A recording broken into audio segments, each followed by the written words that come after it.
Listen for a while now and I'll tell you the story, how I met up with the Rose of Tralee. Oh yeah. It was 5 o'clock in the morning. I was only after getting off the Stena. I was walking down Dunleary when a voice behind me went, hello, hello, hello. Where do you think you were going at this hour of the morning? Well, I turned around, ladies and gentlemen, and who was standing behind me? The Rose of Tralee, and she wearing a grand new blue Bangardese uniform with jizz. I thought she was a super. Hey, Rose.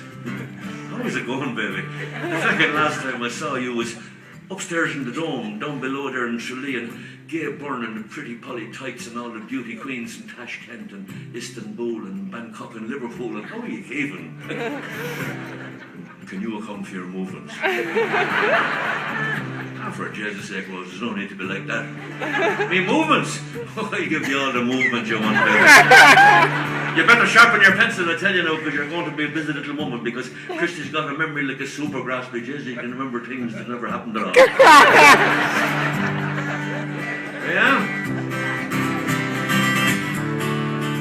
Well, the first thing I can remember, guard, is the 7th of May 1945 at the back of Donnelly's Hollow. The night before, Pa Conley drove the Roadstone lorry into the Seven Springs and St. Bridget started rolling out the Chinton across the Corrigal there. And then I woke up one morning, guard, I was after getting conscripted into the altar boys. I was ringing the bell and swinging the tour, which the smell of the incense reminded you the inside of an Arab's tent, but just was no sign of Gaddafi over. In those days, an altar boy in Kildare, you get £1 for a funeral, and £2 for a wedding, and you get a good kick up in the arse if you didn't put enough wine in the chalice at the early mass. Oh, you don't miss a says Rose, and Gloria Tiba Domina said, I love to hear the bit of Latin. Ah, it's an old Latin mass, huh?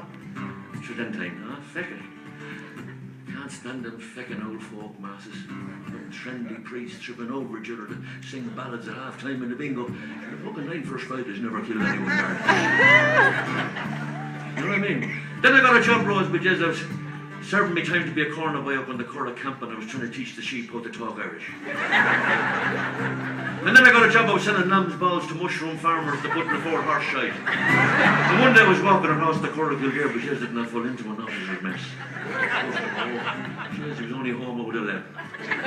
I ended up in the FCA, square bashing around the wet canteen, until the commanding officer heard that my granny once confessed to a fellow whose sister's brother-in-law was married to a man whose first cousin used to fill hot water bottles for Sergeant Patrick Sarsfields before the Battle of Clongorry, and sure, I had to go on the run. Yeah. Abroad, yeah. I ended up over there in Shepherd's Bush. Yeah. I did, guard. Digging footings, scraping pots, pulling cable, starting draughts, boiling kettles, making tea, digging deep, thrown away. I was a disposable paddy. Serving me time to be a co-pilot in a Kango hammer in Shepherd's Bush. Doing 86 MPH in a JCB down the Kilburn High Road when the SPG flagged me down and held me under the PTA. Until I got away and went underground with the Green Murphy. One night I was walking down the Hammersmith Broadway. I met a fella from Rathvilly because he was a demolition expert and Georgian houses were his speciality. Any chance of a start? Monday morning, on the site, myself and Raymond Rowland and Liam Farrell, Roger Sherlock and Tony Rohr, Alan O'Leary, Pecker Dunn, Maggie Barry and Michael Gorman because we were painting the door. And we gave it 6 coats and 3 coats more guard, and that was just underfoot. On the ganger, he was stone mad for the tune because Thursday never came too soon, getting £4 a day and all who could eat. But your bucket guard, you couldn't eat all day. And then I went looking for digs in Chiswick. I knocked at the door.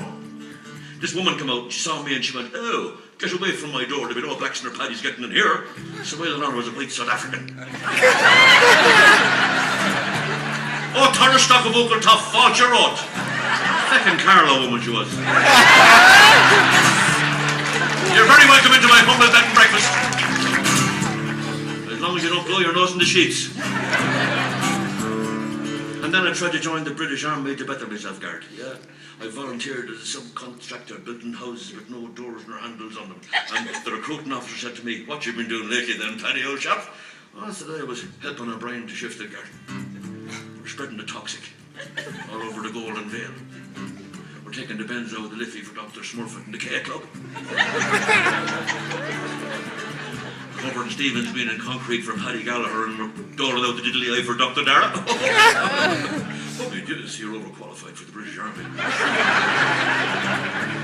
They fucking deported me out of the UK last night, guard, out of Holyhead to put me on the Stena. And here I am, home again, a rash Yeah, this is some welcome home for turned immigrant guard. Huh?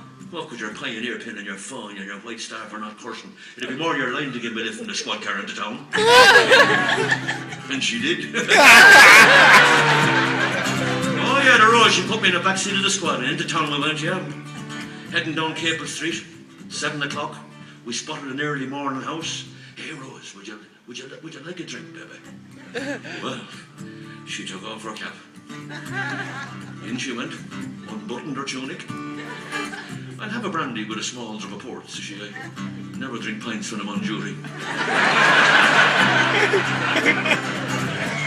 Fucking brandy and port! It's like throwing water into a barrel of sawdust. Of course, she'd no purse. Some things never change. Never mind, Christy, said, I'll see you tonight, baby, and it'll be my twist. Well, there I was, ladies and gentlemen, outside the GPO, waiting for the Rose of Tralee. Oh, here she comes. Hey, look at her. Oh, yeah. Sashaying down the boulevard on her docks and her 501s. Hey, Garrett, over here, baby. Well, what's on your mind, big fella, she says to me. I was wearing my platforms. Because she took me to a disco. In the Garda Club. Yeah, the Baton Rouge. Up Harcourt Street there, you come to the quadruple parking with no tax disc and the ball tires in there, that's it.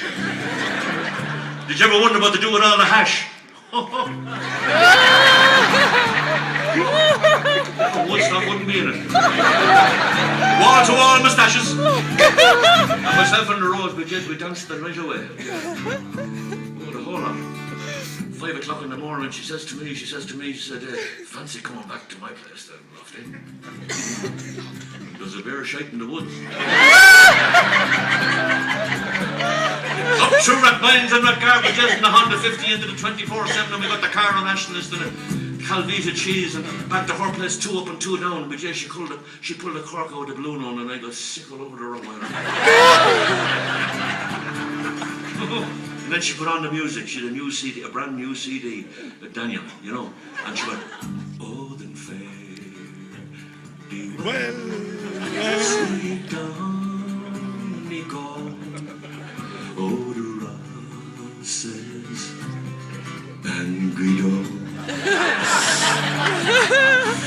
Oh, Rose, oh, Rose, oh, Daniel. Ah.